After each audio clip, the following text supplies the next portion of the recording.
All right, everyone, and welcome back once again. Happy holidays, happy new year. We're wrapping it up once and for all with this end of 2025 list.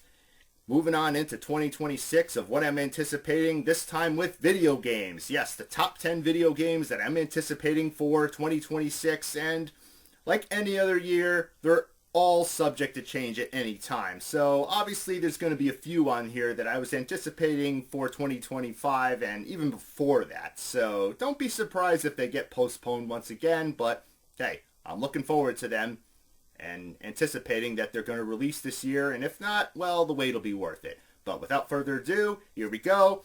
My most anticipated video games of 2026, starting with number 10, Dark Mass, a survival horror game developed by Path Games, a company that I've actually never heard of. Is this their first game? Well, hopefully first time will be a charm, considering this game, judging by the teaser trailer, looks pretty awesome. I mean, you're diving down into what looks like a sunken mansion at the bottom of the ocean or water or whatever, and as you guess, being that it's a horror game, you come across some dangerous creatures or monsters that try to kill you, so you have to try to survive. Yeah, it definitely gives me some Resident Evil-ish vibes, and it's going to be on the PlayStation 5, Xbox Series S, and X, as well as Steam, so it'll look great on these consoles. That is, if it plays great, and of course, being that I'm not sure if it's coming out this year. I haven't heard anything else yet about it other than seeing the teaser trailer. Well, if it gets delayed, hopefully the wait will be worth it. Number 9, 1943, The Rise of Hydra. Yes, as I said before, video game release dates are always subject to change, and this one is no exception, and it's not definitely coming out in 2026. I mean, it would be nice if it does. And, well, hey, it's a Marvel superhero game. Obviously, like I said in the last year's list, it's about playing as Captain America, teaming up with the Black Panther to take down Hydra. Can't go wrong with the Marvel game, as long as it's more like the Spider-Man games and the Batman games, even though that's DC, and hopefully less like the Avengers game we got back in 2020. I'm all for it. So, if it's delayed till next year, well, the wait'll hopefully be worth it. Number 8, Jurassic Park Survival. Boy, I said it before and I will say it again, I guess. There are plenty of games on this list from last year's. And, well, again, this one is no exception. I'm definitely looking forward to this one, even though, of course, we got a Jurassic World Evolution game, the third one to be exact, and we're still waiting for this one, even though, of course, it's from a different developer. So, yeah. Hopefully, judging by the teaser trailer and footage, that there's been a lot more, and a lot more development of the game, that we finally get it this year. And, well, yeah, I can't say much more. It looks like you're on the island of the first movie, Isla Nublar to be exact, playing as this female character trying to survive and escape. What more can I say? Spare no expense, developers. Make this awesome. Number 7, P.I. Mouse for Hire. Do I even need to say it? Not really, but I'll say it anyway. I anticipated this game for 2025, and we're still waiting for it.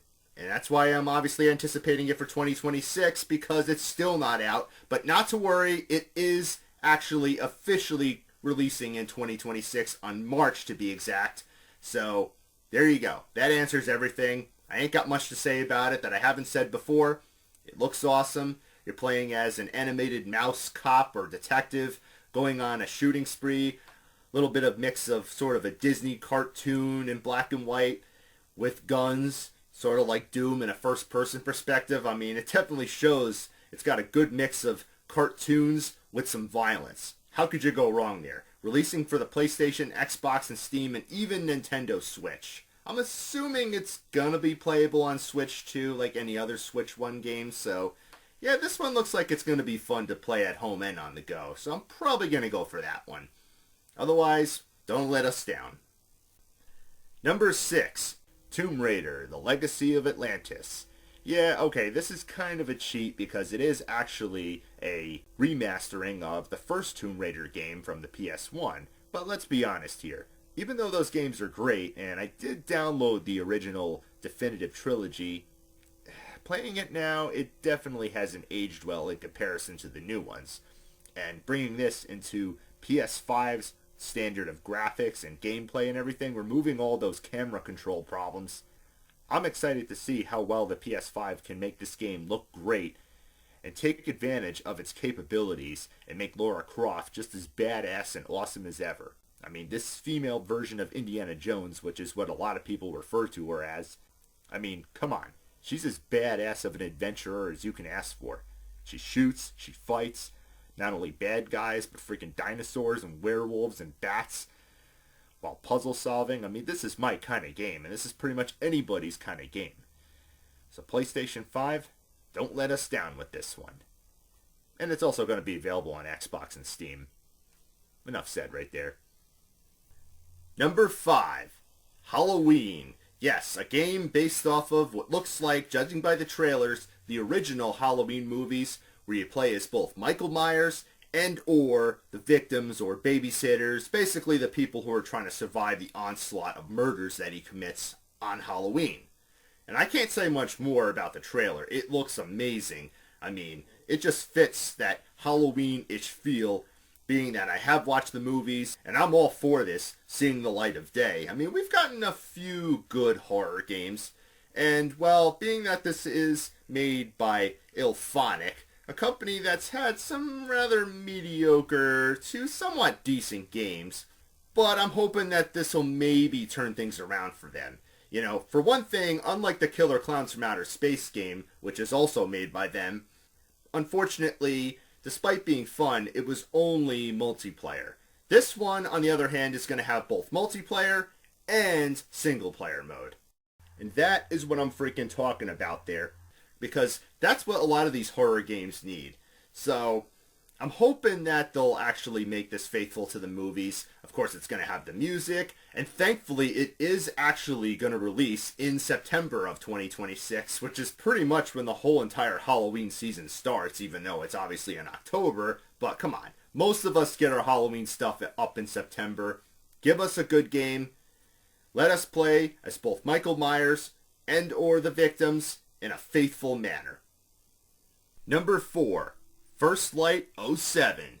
Yeah, based on the James Bond franchise, and actually more of a reboot of the James Bond video games, more or less its own thing, an origin story of the character at a young age. Judging by the trailers, I can't say much more there. This game looks incredible. A mix of shooting, action, stunts, all sorts of stuff that you'd expect to see out of any James Bond movie and video game. Yes, I've played the 007 GoldenEye on N64. I was glad to see that game back, though some things may have not aged as well, and yeah, it's a late 90s James Bond game from an earlier 3D console, so I can kind of cut at the benefit of the doubt there, but for the time it was awesome. And this one looks to be just as awesome too. It's going to be for the PlayStation, the Xbox, and even the Nintendo Switch 2 is actually going to get a port of this. I wonder if they're going to be able to handle this kind of game with these kind of graphics, given the limitations of the console's capabilities in comparison to PlayStation and Xbox. And if it sucks on their PlayStation 5 version, no contest there. You know the graphics are going to look awesome on that console version, and the Xbox as well. Otherwise, give us an awesome, kick-ass, action-packed adventure, and show us what a young James Bond is capable of in a video game. Number 3, Resident Evil 9, Requiem. Yep, that's right. Capcom's beloved zombie-killing franchise is back for a 9th time. And, well, it's going to be on PlayStation, Xbox, Steam, and even Nintendo Switch 2 is going to get a port of this. Again, I'm going to be interested to see if they can handle these kind of graphics and gameplay. I'm hoping they can. If not, then once again, just like the James Bond game, PlayStation 5 it is. And just like the last 2 games, it is going to be in the first-person perspective, well, as an option, or let you play in third person. So that's definitely a first time for this. The trailer looks great, and so I can't say much more there. You're playing as a female character. We've seen this before in a Resident Evil game. Keep it going, Capcom. Make it just as great as the last couple of them. But not like Operation Raccoon City or Resident Evil 6. Please. Number 2, Marvel's Wolverine. Yeah, that's right, bubs.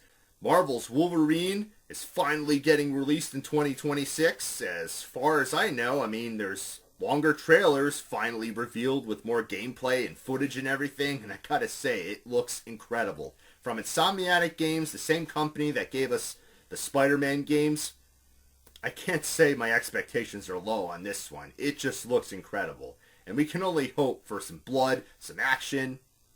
Not that we haven't had any great Wolverine games before, but this one obviously is not going to be movie licensed. It's going to be its own thing, just like the Spider-Man, Batman, and Guardians of the Galaxy games. And if it gets pushed to 2027, then so be it. You know it's going to be worth the wait. And, of course, it's only going to be released on PlayStation 5. So for those of you who only own a Nintendo or Xbox console, sorry, but you're going to get left in the dust on this one.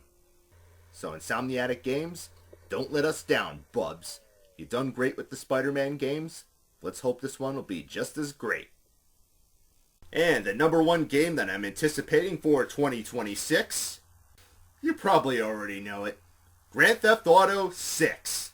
Yeah, do I have to say much more about this one? I mean, it's gotten delayed countless amount of times, and go ahead, throw all the memes out there. I've seen and heard them all, and I agree. I'm sick of all the delays too, and there's been a lot going on behind the scenes with this game. I don't think I have to get into much detail about it, and, well, we've seen plenty of trailers for it. Still doesn't make up for not getting the game, but come on, people. Do you want this game to be rushed? Do you want Rockstar to rush a game that's been in production for so many years to make it crap? Obviously not. And you know most of them are great. The last one was great. And I know, like I said before, it's annoying having to wait more than 10 years and an additional couple of years, and now all the way till November of 2026. And hopefully this is the last time. And it better be awesome. The trailers look great, the gameplay, and it being that this is going to be the first one on the next generation consoles, and I don't imagine this being on Switch too. I mean, come on, people. Rockstar is going to kick ass with this one, and they are going to make it freaking awesome. So, that's my list right there, people. Till next time, happy gaming, and a happy 2026 once again. Let's hope it's a great year.